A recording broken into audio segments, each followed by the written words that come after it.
မင်္ဂလာပါရှင်ဒီနေ့ပန်းသေးခောက်ဆွဲကြော်ပါမယ်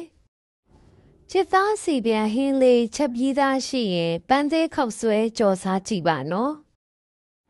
ချစ်သားစီပြန်ဟင်းကိုရေအနှဲငယ်ထက်ရောပြီးစုပွက်အောင်တည်ထားပါအိုးရဲစီချက်ပြီးစီပူလာရင်ကျစ်စုံပြူတပြားရိုက်ကားတာထည့်ပါမယ်လှီးထားတဲ့မုံညင်းခေါ်ဖီဥနီနဲ့ခရမ်းချင်သီးထည့်ကြော်ပါမယ်အသီးရွက်အနှဲငယ်ကျက်လာရင်ပဲငံပြားကြီးအကြည်နဲ့ကြက်သားမုန့်ထည့်ကြော်ပါမယ်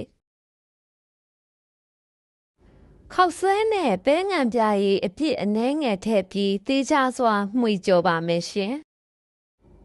ကြက်သားဟင်းရည်ရွှဲရွှဲစမ်းထည့်ပါမယ်ကြက်သားထည့်ပြီးခောက်ဆွဲသားနူးဤသည့်အထိအဖုံးအုပ်တဲပါမယ်ရှင်ခောက်ဆွဲသားနူးဤလာရင်အရသာမြည်ပြီးမဆလာဖြူလိုက်ပါမယ်